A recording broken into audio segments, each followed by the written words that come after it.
Welcome to Naradar academy. இந்த வீடியோவில் ப்ரொஜெக்டைல்ஸ்ன்ற topic தான் டிஸ்கஸ் பண்ண போகிறோம்.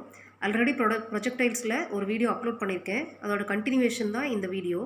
ஸோ இந்த வீடியோவில் ஃபஸ்ட்டு என்ன பார்க்க போகிறோம் அப்படின்னா, இப்போது ஒரு ஆப்ஜெக்டை நம்ம ஒரு சர்டைன் ஹைட்லேருந்து தூக்கி வீசி எறிகிறோம் அப்படின்னா அப்போ அதோட பாத் எப்படி இருக்கும்?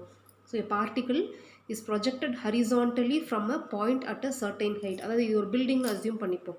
இது ஒரு பில்டிங், அதோட ஹைட் y மீட்டர்ஸாக இருந்தது அப்படின்னா இந்த பில்டிங்கோட டாப்லேருந்து ஒரு யூன்ற வெலாசிட்டியோட ஒரு ஆப்ஜெக்டை ஹரிசான்டல் வெலாசிட்டியோட நம்ம ப்ரொஜெக்ட் பண்ணுறோம். மேலே தூக்கி போடலை, மேலே தூக்கி போட்டோம்னாக்கா அது வேறு ப்ராப்ளம். இப்போ ப்ரொஜெக்டைல்ன்றப்போ உங்களுக்கு ஹரிசான்டலாக போடும்போது என்ன ஆகும்னா அது இதே போல் எகெயின் ஒரு பேரபோலா தான் ட்ரேஸ் பண்ணும். ஸோ ப்ரீவியஸ் வீடியோவில் கிரவுண்ட் லெவல்லேருந்து ஒரு பார்ட்டிகுலர் ப்ரொஜெக்ட் பண்ணால் அதுவும் பேரபோலா தான் டிஸ்கிரைப் பண்ணுன்றது பார்த்தோம். இப்போது நீங்கள் ஒரு சர்டைன் ஹைட்லேருந்து ஒரு பார்ட்டிகுலர் ஹரிசான்டலாக நீங்கள் தூக்கி எரிஞ்சிங்கனாலும் அதுவும் என்ன பார்த்து ட்ரேஸ் பண்ணும் அப்படின்னா பேரபோலா. ஸோ இந்த பேரபோலாவோட ஈக்குவேஷன் என்னவாக இருக்கும்னா x² is equal to 2u²/g into y. இங்கே எக்ஸ்ன்றது அது ட்ராவல் பண்ணுற ஹரிசான்டல் டிஸ்டன்ஸ், ஒய்ன்றது நம்ம வேர்ட்டிக்கலி எவ்வளோ ஹைட்லேருந்து நம்ம அந்த பார்ட்டிகுலர் ப்ரொஜெக்ட் பண்ணுறோம் அதுதான் ஒய். யூன்றது வெலாசிட்டி, இனிஷியல் வெலாசிட்டி. சரியா? ஸோ என்ன இந்த பேரபோலோட ஃபார்முலானா x² is equal to 2u²/g into y. நான் டெரிவேஷன் எல்லாம் போடலை, ஜஸ்ட் இதை யூஸ் பண்ணி ப்ராப்ளம்ஸ் தான் பார்க்க போகிறோம். ஓகே, ஸோ இந்த ப்ராப்ளம் பாருங்கள். A bomber flying horizontally with a velocity of 113 meters per second at an altitude of 490 meters wants to hit a target on the ground. So ஒரு பாம்பர் வந்து பறந்துட்டுருக்காரு. என்ன ஆல்டிடியூடில் என்ன ஹைட்டில் பறந்துட்டுருக்காருன்னா 490 மீட்டர். ஓகேவா? ஸோ ஹைட்டு வந்து 490 metres. So இப்படி பறந்துட்டு இருக்கும்போது என்ன வெலாசிட்டியில் பறந்துட்டுருக்காரு? 113 மீட்டர்ஸ் per செகண்ட். ஓகேவா? ஸோ அப்போ இவரோட டார்கெட் எங்கே இருக்குன்னா இங்கே கிரவுண்டில் இங்கே சம்வேர் இங்கே இருக்குது. இந்த டார்கெட்டை அவர் ஹிட் பண்ணணும் இல்லையா? பாம்பை வந்து இந்த டார்கெட்டில் அவர் போடணும். Find at what horizontal distance from the target should a bomb be dropped in order to hit the target. இப்போது இங்கே இதுதான் அவரோட டார்கெட்னு நம்ம அஸ்யூம் பண்ணிப்போம். சரியா? ஸோ இப்படி ஹரிசான்டலாக பறந்து வந்துகிட்டே இருக்காரு. எவ்வளோ ஹைட்டில்? 490 மீட்டர்ஸ் ஹைட்டில் ஹரிசான்டலாக பறந்து வந்துகிட்டே இருக்காரு. இந்த பாம்லேருந்து எந்த தூரத்துக்கு எவ்வளோ தூரத்தில் வரும்போது அந்த பாம்பை கரெக்டாக ட்ராப் பண்ணால் அந்த பாம் கரெக்டாக டார்கெட்டை ஹிட் பண்ணுன்றது கேட்குறாங்க. சரியா? ஸோ கொஸ்டின் புரிஞ்சிருக்கும்னு நினைக்கிறேன். ஸோ இந்த எக்ஸு தான் நம்ம கண்டுபிடிக்கணும். எவ்வளோ தூரத்தில், ஏன்னா கரெக்டாக just vertically above the target வந்து போட்டோம்னாக்கா அது கரெக்டாக அங்கே ஹிட் ஆகாது. ஏன்னா கிராவிட்டி இருக்குது, அதுக்கப்புறம் அவர் ஒரு சர்டைன் வெலாசிட்டியோட போகிறாரு. அதனால் இதெல்லாம் இன்ஃப்ளூயன்ஸ் பண்ணும். So vertically just above the target நம்ம போட்டோம்னாக்கா அது கண்டிப்பாக டார்கெட்டை ஹிட் பண்ணாது. So before the target itself அவர் அந்த பாம்பை போட்டால் தான் ஹிட் பண்ணும் இல்லையா? ஸோ அதுதான் கேட்குறேன். ஸோ இப்போ யூ வந்து என்னன்னாக்கா இங்கே வந்து தனியாக எதுவும் நம்ம பாம்புக்குன்னு எதுவும் வெலாசிட்டி கொடுக்கல. ஸோ அவர் ட்ராவல் பண்ணுற வெலாசிட்டி இருக்கு இல்லையா? அதுதான். ஸோ அது என்னது? 113 metres per second. Altitude y = 490 metres. X என்ன? தட் இஸ் எவ்வளோ தூரத்துலேருந்து ஹரிசான்டல் டிஸ்டன்ஸ் எவ்வளோ தூரத்தில் அவர் பறக்கும்போது பாம்பு போட்டாருன்னா கரெக்டாக அந்த டார்கெட்டை ஹிட் பண்ணும். இதுதான் கொஸ்டின். ஜஸ்ட் இந்த ஃபார்முலாவில் சப்ஸ்டியூட் பண்ண போகிறோம், அவ்வளோதான். So x² = 2u²/g into y இல்லையா? So 2 × 113 × 113/9.8 into 490. ஸோ சிம்பிளிஃபை பண்ணோன்னா x is equal to 1130 metres. So 1130 மீட்டர்ஸ்க்கு முன்னாலேயே அவர் வந்து அந்த அங்கேருந்து மேலேருந்து பாம்பு போட்டார் அப்படின்னாக்க அது அந்த கிராவிட்டி, வெயிட்டு, இந்த மூவிங் வெலாசிட்டி எல்லாம் அதில் ஆக்ட் பண்ணும்போது கரெக்டாக அது வந்து அந்த டார்கெட்டை ஹிட் பண்ணும். ஓகேவா? ரைட். இப்போ நெக்ஸ்ட் டைப் எகெயின் நான் வந்து ஹரிசான்டல் ப்ரொஜெக்ஷனுக்கே வரேன். இப்போ ஹரிசான்டல் ப்ரொஜெக்ஷனாக நம்ம கிரவுண்ட்லேருந்து கிரவுண்ட்லேருந்து ஒரு பார்ட்டிக்கலை யூன்ற வெலாசிட்டியோட ஆல்ஃபான்ற ஆங்கிளில் ப்ரொஜெக்ட் பண்ணுறோம். சரியா? நம்ம ப்ரீவியஸ் வீடியோ பார்த்தோம் இல்லையா? அதோட கண்டினியூவேஷன் தான். ஸோ அந்த ஹரிசான்டல் ரேஞ்ச் கண்டுபிடிக்கிறதுக்கான ஃபார்முலா என்னன்னு பார்த்தீங்கன்னா u² sin2α/g. ஸோ இது ரிலேட்டடான ப்ராப்ளம்ஸ் எல்லாம் ஆல்ரெடி ப்ரீவியஸ் வீடியோவில் அப்லோட் பண்ணிட்டேன். இப்போ இங்கே என்ன டிஸ்கஸ் பண்ண போகிறோன்னா இதுதான் ரேஞ்ச் இல்லையா? அதாவது யூன்ற வெலாசிட்டியை ஆல்ஃபான்ற ஆங்கிளில் ப்ரொஜெக்ட் பண்ணுறோம், ஒரு பார்ட்டிகுலர் ப்ரொஜெக்ட் பண்ணுறோன்னா ரேஞ்ச் வந்து இதுதான் கிடைக்க போகுது. இந்த ரேஞ்ச் எப்போ மேக்ஸிமம் இருக்கும்? எவ்வளோ மேக்ஸிமம் டிஸ்டன்ஸ் கவர் பண்ண முடியும்னு பார்த்தீங்கன்னா இங்கே u² இருக்குது, பாசிட்டிவ் நம்பர் தான். இங்கே ஜின்றது கிராவிட்டி, எப்போவுமே ஒரு கான்ஸ்டன்ட் தான். அப்போது இந்த வேல்யூ எதை கம்ப்ளீட்டாக டிபெண்ட் பண்ணியிருக்குன்னு பார்த்தீங்கன்னா ஆல்ஃபா தான் இல்லையா? எப்போ 2α உங்களுக்கு மேக்ஸிமமாக இருக்கோ அப்போ தான் ரேஞ்சும் மேக்ஸிமமாக இருக்கும். நமக்கு தெரியும் சைன் வந்து எப்போ மேக்ஸிமம் வேல்யூ இருக்கும்னாக்க when alpha, that is 2α is equal to sin 2α is equal to 1. Sorry, this is sin 2α. ஓகேவா? சைனோட மேக்ஸிமம் வேல்யூ என்னது? 1. ஸோ sin 2 ஆல்ஃபாவோட வேல்யூ 1 இருக்கும்போது மட்டும்தான் நமக்கு இந்த வேல்யூ ரேஞ்சோட வேல்யூ வந்து நமக்கு எப்படி இருக்கும், மேக்ஸிமமாக இருக்கும். sin 2 ஆல்ஃபா 1னா என்ன meaning, 2 alpha equal to 90 degree. So alpha equal to 45. So alpha equal to 45னா அப்போ இந்த வேல்யூ என்ன ஒரு R max is equal to U square by G. அதாவது for a given velocity u, ஓகேவா, இப்போ ஒரு 10 மீட்டர்ஸ் பர் செகண்ட் வெலாசிட்டின்னு எடுத்திருப்போம். இந்த 10 மீட்டர் பர் செகண்ட் வெலாசிட்டி வச்சுட்டு ஒரு ஆப்ஜெக்டை நம்ம டிஃப்ரெண்ட் ஆங்கிள் ஆஃப் ப்ரொஜெக்ஷனில் நம்ம போடுறோம், ஓகேவா, 0 ஆங்கிள், ஆங்கிள் 10, ஆங்கிள் 20, 30 அது மாதிரி டிஃப்ரெண்ட் ஆங்கிளில் போட அதோட ரேஞ்சும் டிஸ்டன்ஸ் ட்ராவல்டும் என்ன ஆகும், கண்டிப்பாக வித்தியாசமாக இருக்கும். பட் மேக்ஸிமம் டிஸ்டன்ஸ் கவர்டு உங்களுக்கு எப்போ கிடைக்கும்னு பார்த்தீங்கன்னா when you throw the particle at an angle 45 degree. So இது ரொம்ப இம்பார்ட்டன்ட் இது. ஸோ மேக்ஸிமம் ரேஞ்ச் எப்போ அப்டைன் ஆகும்னு பார்த்தீங்கன்னா ஆல்ஃபா வந்து 45 டிகிரியாக இருக்கும்போது. அண்ட் மேக்ஸிமம் ரேஞ்சோட வேல்யூ என்னென்னு பார்த்தீங்கன்னா யூ ஸ்கொயர் பை ஜி. இது இன்னொரு கான்செப்ட் என்னென்னு பார்த்தீங்கன்னா, இப்போ உங்களுக்கு வெலாசிட்டியும் கொடுத்துருக்காங்க, இந்த ரேஞ்சும் கொடுத்துட்றாங்கன்னு வச்சுக்கோங்க. அதாவது வெலாசிட்டி ஒரு 10 யூனிட்ஸ்னு வச்சுக்கோங்க, ரேஞ்ச் வந்து ஒரு 100 மீட்டர்ஸ் கொடுத்துருக்காங்கன்னு வச்சுக்கோங்க. இந்த 100 மீட்டர்ஸ் அப்போ கவர் பண்ணணும்னா ஆங்கிள் கண்டுபிடிக்கணும் இல்லையா, ஓகேவா. உங்களோட ரேஞ்சை வந்து அஃபெக்ட் பண்ணுறது என்னென்னா வெலாசிட்டியும் அப்புறம் என்னது ஆங்கிள் ஆஃப் ப்ரொஜெக்ஷனும். இது ரெண்டும் தான் முக்கியம். ஸோ வெலாசிட்டியும் கிவன், ரேஞ்சும் கிவன். அப்போது what is the another quantity, angle. அப்போ எத்தனை டிஃப்ரெண்ட் ஆங்கிளில் நீங்கள் அந்த கிவன் ரேஞ்சை வந்து அட்டைன் பண்ணலான்னு பார்த்தீங்கன்னா 2 டிஃப்ரெண்ட் ஆங்கிளில், ஓகேவா. ஒன்று வந்து ஆல்ஃபா, இன்னொன்று வந்து 90 minus alpha. So for a given velocity and a given range the range can be obtained in 2 different angle. ஒன்று வந்து ஆல்ஃபா, இன்னொன்று வந்து என்னது 90 minus alpha.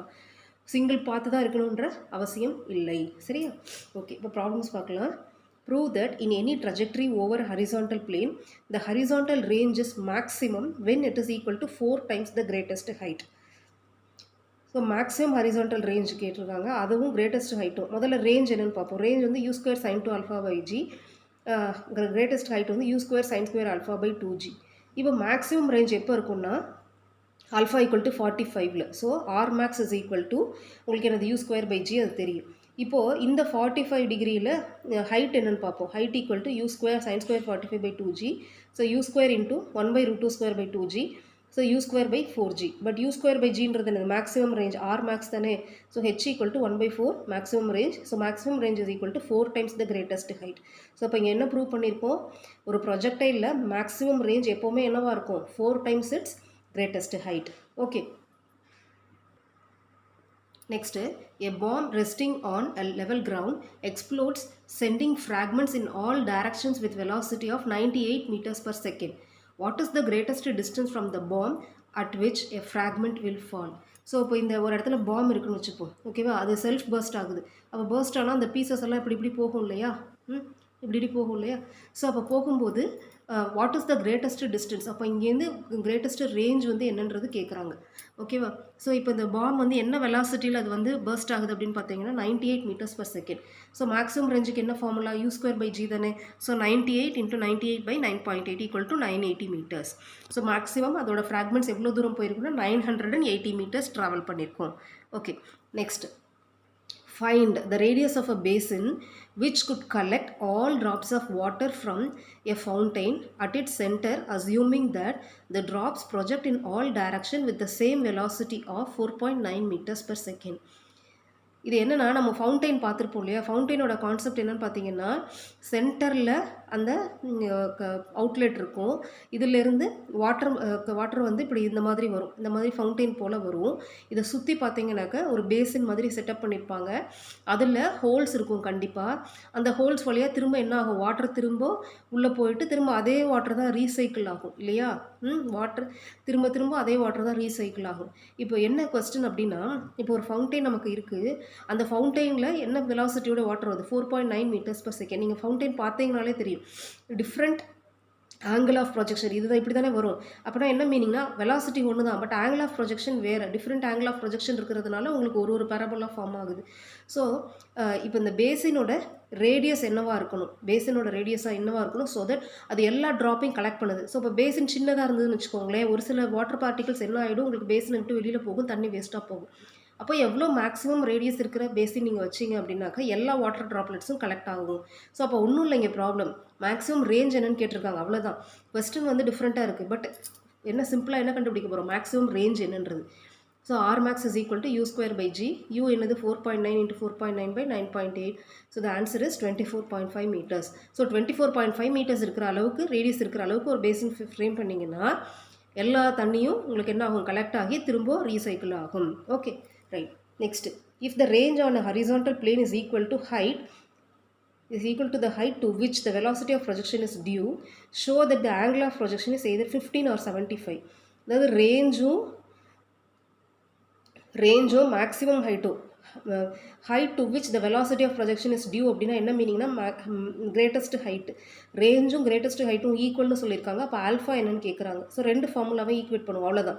So u square sin 2 alpha by g equal to u square sin square alpha by 2g. Okay, u square g எல்லாம் cut பண்ணிட்டீங்கன்னா 2 sin alpha cos alpha is equal to sin square alpha by 2. So sin alpha cut பண்ணிடுங்க. 4 cos alpha equal to sin alpha or tan alpha equal to 4. ஓகேவா? So அப்போ alpha equal to either 15 or 75 degree. Okay right. Next problem, a shell burst on contact with the ground and pieces from it fly in all directions with all velocities up to 30 meters per second. Show that a man 30 meter away is in danger for 5 seconds nearly. இதுக்கு முன்னால் ஒரு bomb problem பார்த்தோம் இல்லையா, அதுவாகவே first ஆனிச்சு, எவ்வளோ தூரம் maximum எவ்வளோ தூரம் அதை ட்ராவல் பண்ணணும், அதே போல் தான் இதுவும். இப்போது இங்கே வந்து அந்த பாம் வந்து அந்த ஷெல் வந்து எப்படி பர்ஸ்ட் ஆகுதுன்னா with initial velocity 30 meters per second. So u equal to 30 meters per second. இப்போ ஒருத்தர் அந்த பாம்லேருந்து அந்த ஷெல்லுலேருந்து 30 மீட்டர் டிஸ்டன்ஸில் நிற்கிறாரு. அவர் எவ்வளோ நேரத்துக்கு டேஞ்சரில் இருப்பார்னு கேட்குறாங்க. ஸோ ரேஞ்சை வந்து அவர் டேஞ்சர்னால் என்னது, அவர் மேலே அந்த ஷெல்லு பர்ஸ்ட் ஆகி படுறது தானே டேஞ்சர்னு சொல்கிறோம். ஸோ அப்போ ரேஞ்ச் ஈக்குவல் டு 30 மீட்டர்ஸ்னு எடுத்துப்போம். ஸோ இது இனிஷியல் வெலாசிட்டி, அந்த மேன் எவ்வளோ தூரத்தில் இருக்கிறாருன்னா 30 மீட்டர்ஸில். ஸோ அதை தான் ரேஞ்சுன்னு எடுத்துக்கிறோம். ஸோ இப்போது நம்ம ஆல்ரெடி பார்த்தோம் இல்லையா ஒரு concept, with a given velocity and given range it can be obtained in 2 different ஆங்கிள்ஸ்னு பார்த்தோம் இல்லையா. அந்த 2 ஆங்கிளையும் கண்டுபிடிச்சு அதோட ரெஸ்பெக்டிவ் டைம் கண்டுபிடிச்சோன்னாக்கா நமக்கு இந்த டைம் கிடச்சிரும். ஓகேவா? So first r equal to 30 இருக்கு இல்லையா, இதை பார்ப்போம். So u square sin 2 alpha by g equal to 30. So யூக்கு பதிலாக 30 சப்ஸ்டியூட் பண்ணுங்கள். So sin 2 alpha equal to 0.327. இது ஸ்டாண்டர்ட் வேல்யூஸ் கிடையாது, ஸோ டேபிள் யூஸ் பண்ணி தான் போடணும். ஸோ 2 alpha ஈக்குவல் டு எனக்கு என்ன வருதுன்னா 19 degree 5 seconds இல்லைனா 160 degree 55 வருது. ஸோ ஆல்ஃபா ஈக்குவல் டு 932.5 இல்லைனா 8027.5. ஸோ 2 ஆங்கிள் வருது இல்லையா. தட் மீன்ஸ் இந்த 2 ஆங்கிளில் நீங்கள் எந்த ஆங்கிளில் ப்ரொஜெக்ட் பண்ணிங்கனாலும் வித் த சேம் வெலாசிட்டி உங்களுக்கு அந்த ரேஞ்ச் 30 meters கிடைக்கும். அப்போ என்ன மீனிங்னாக்க, இப்போ ஒரு ஷெல்லு பர்ஸ்ட் ஆகுது அப்படின்னா நம்ம ஆல்ரெடி சொன்னா போல் இப்படி வரும் இல்லையா, அந்த மாதிரி டிஃப்ரெண்ட் இதில் வரும் இல்லையா. ஸோ அப்போது 2 பர்டிகுலர் பீசஸ் மட்டும் அந்த மேனை போய் அஃபெக்ட் பண்ண போகுது. பட் டைம் வேரி ஆகும் இல்லையா, ஏன்னா ஆங்கிள் டிஃபர் ஆகும்போது டைம் டிஃபர் ஆகும். ஸோ அப்போ இது ரெண்டுக்கும் உள்ள டைம் என்ன, டைம் ஆஃப் ஃப்ளைட் என்ன, அதை தான் பார்க்க போகிறோம். So T1 T2 be the time of flight. இது ஆல்ஃபா 1 ஆல்ஃபா 2 எடுத்துப்போம். T1 T2 be the time of flight for the 2 given angles. So T1 equal to என்ன formula, 2u sin alpha by g. ஓகேவா? So alpha 1 by g போட்டால் 1.04 வருது. T2 வந்து என்ன வருதுன்னா 6.032 வருது. ஸோ ஃபஸ்ட்டு பார்ட்டிக்கிள் வந்து ஃபஸ்ட்டு ஒன் செகண்டில் போய் ரீச் ஆகுது. செகண்ட் பார்ட்டிக்கிள் வந்து 6 seconds, நியர்லி 6 secondsக்கு போய் ரீச் ஆகுது. ஸோ அப்போ difference between the 2 time values என்னன்னா 5.018 second. So he is in danger for 5 seconds nearly. Okay right. Next problem, the range of a rifle bullet is 1000 meters when alpha is the angle of projection. அதாவது ஒரு புல்லட்லேருந்து rifle வருது இல்லைங்களா, ஒரு ரைஃபிள்லேருந்து bullet வருது இல்லைங்களா, அதோட range என்ன கொடுத்துருக்காங்க 1000 meters. எப்போ அப்படின்னாக்கா ஆல்ஃபா வந்து ஆங்கிள் ஆஃப் ப்ரொஜெக்ஷனாக இருக்கும்போது. If the bullet is fired with the same elevation from a car travelling at 36 km/h towards the target, the range will be increased by 1000 root tan alpha by 7. So இப்போ 2 case கொடுத்துருக்குறாங்க. ஒன்று சாதாரணமாக ஒரு rifle எடுத்து ஒரு shoot பண்ணுறோம் அப்படின்னாக்க அதோட ரேஞ்ச் என்னவாக இருக்கும்னு சொல்லியிருக்காங்க 1000 meters. இங்கே வெலாசிட்டி பற்றிலாம் எதுவுமே கொடுக்கல, ஆங்கிளும் ஆல்ஃபான்னு கொடுத்துருக்காங்க, நம்பர்ஸ் கொடுக்கல. ஓகேவா? ரேஞ்ச் மட்டும் கொடுத்துருக்காங்க. ரேஞ்ச் வந்து 1000 meters. இப்போ இதே ரைஃபிளில் நம்ம ஒரு காரில் எடுத்துகிட்டு போகிறோம். அந்த கார் வந்து எவ்வளோ ஸ்பீடில் ட்ராவல் பண்ணுது, 36 km/h ட்ராவல் பண்ணுது. அப்போது நம்ம வந்து ரெஸ்ட்டில் இருக்கும்போது ஒரு புல்லட்டை ஷூட் பண்ணும்போதும் ட்ராவல் பண்ணும்போது ஒரு புல்லட்டை ஷூட் பண்ணும்போதும் கண்டிப்பாக வெலாசிட்டி டிஃப்ரென்ஸ் இருக்கும். ஏன்னா காரில் ட்ராவல் பண்ணும்போது அதோட காரோட வெலாசிட்டி அதோட கம்பைன் ஆகும் இல்லையா. இப்போ கம்பைன் ஆகும்போது உங்களுக்கு என்ன ஆகும், ரிலேட்டிவ் வெலாசிட்டி வந்துடும். ஸோ இப்போ அப்போது இந்த டைமில் இப்போ ரேஞ்ச் என்ன இருக்கும் அதுதான் கேட்குறாங்க. சரியா? ஓகே, ஃபஸ்ட்டு கேஸ் முதல்ல பார்ப்போம். ஆர் ஈக்குவல் டு 1000 மீட்டர்ஸ் இல்லையா? ஸோ ஆரோட ஃபார்முலா என்ன, u square sine two alpha by g. இங்கே ரேஞ்சு தவிர வேறு எந்த விஷயமும் நமக்கு கொடுக்கல. யூ வெலாசிட்டின்னு எடுத்துப்போம், ஆல்ஃபா ஆங்கிள் ஆஃப் ப்ரொஜெக்ஷன் எடுத்துப்போம். ஸோ இதை எக்ஸ்பேண்ட் பண்ணுங்கள். 2u square sine alpha by cos alpha by g equal to 1000. So 2/g into, இப்போ நான் இதை காம்பனன்ஸாக பிரிச்சுக்கிறேன். U sine alpha into u cos alpha. ஏன்னா இப்போ கார் உங்களுக்கு பறக்க போகிறது இல்லை, ரோட்டில் ஹரிசான்டல் மூவ்மெண்ட் தான் இருக்க போகுது. அப்போது ஹரிசான்டல் காம்பனண்ட் ஆஃப் வெலாசிட்டியில் மட்டும்தான் உங்களுக்கு டிஃப்ரென்ஸ் இருக்க போகுது இல்லையா? அதாவது யூ காஸ் ஆல்ஃபா தான் ஹரிசான்டல் காம்பனண்ட் ஆஃப் வெலாசிட்டி. இது வெர்டிக்கல் காம்பனண்ட் ஆஃப் வெலாசிட்டியில் எந்த டிஃப்ரென்ஸும் இருக்க போகிறதில்ல. இது இப்படியே இருக்கட்டும். ஸோ இது ஃபஸ்ட்டு ஸ்டேட்மெண்ட்டு. அடுத்த ஸ்டேட்மெண்ட் பார்ப்போம். இப்போ bullet fired from the car எவ்வளோ ஸ்பீடில் மூவ் ஆகிட்டு இருக்கு, 36 km/h. இதை நான் மீட்டர்ஸ் பர் செகண்ட்க்கு கன்வெர்ட் பண்ணிக்கிறேன். So 36 × 1000 / 60 × 60, so equal to 10 m/s. அப்போது நீங்கள் டுவர்ட்ஸ் த டார்கெட் தான் மூவ் பண்ணியிருக்கீங்க. Car is travelling towards the target. அப்போ டுவர்ட்ஸ் போகும்போது உங்களோட ரிலேட்டிவ் வெலாசிட்டி என்ன ஆகும், ஆட் ஆகும். ஆல்ரெடி அதோட வெலாசிட்டி யூ காஸ் ஆல்ஃபா, இப்போ இந்த 10ம் இதோட சேர்ந்துக்கும். அப்போ யூ காஸ் ஆல்ஃபா + 10. அப்போ இங்கே new range R dash equal to என்ன வரும்னாக்க, இங்கே ரேஞ்ச் என்ன சொன்னோம், 2u square sine alpha cos alpha by G இல்லையா? ஸோ 2 இன்ட்டு இங்கே யூ சைன் ஆல்ஃபாக்கு பதிலாக யூ சைன் ஆல்ஃபா அப்படியே தான் இருக்கும். வெர்டிக்கல் காம்பனண்ட்டில் சேஞ்சஸ் கிடையாது. யூ காஸ் ஆல்ஃபாக்கு பதிலாக யூ காஸ் ஆல்ஃபா + 10. இதுதான் நியூ ரேஞ்ச். ஸோ அப்போ இதை சிம்பிளிஃபை பண்ணுவோம். 2/g u square sine alpha cos alpha + 2/g 10u sine alpha. But this is nothing but R. First ரேஞ்சிலே R + 20/g sine alpha. So இந்த R இந்த side எடுத்துகிட்டு வந்துடுங்க. r dash minus r equal to 20/g u sine alpha. So 20/g sine alpha into யூக்கு பதிலாக நான் இங்கேருந்து value எடுத்து எழுதிக்கிறேன். ஓகேவா? ஸோ யூவோட வேல்யூ இங்கேருந்து நம்ம எடுத்து எழுதிக்கலாம் இல்லையா? √500g by sin alpha cos alpha. So cancel பண்ணிக்கோங்க. சைன் ஆல்ஃபா ஒன்று கட் ஆகிடும், ஜி ஒன்று கட் ஆகிடும். So 200/√g into √5 into √tan alpha. Okay, then ஜியோட வேல்யூ 9.8 சப்ஸ்டியூட் பண்ணிங்கன்னா என்ன வரும் உங்களுக்கு, 200 tan alpha into √5 into √10/√98. So simplify பண்ணும்போது 1000 √tan alpha by 7 meters. Okay, that's all. Thank you.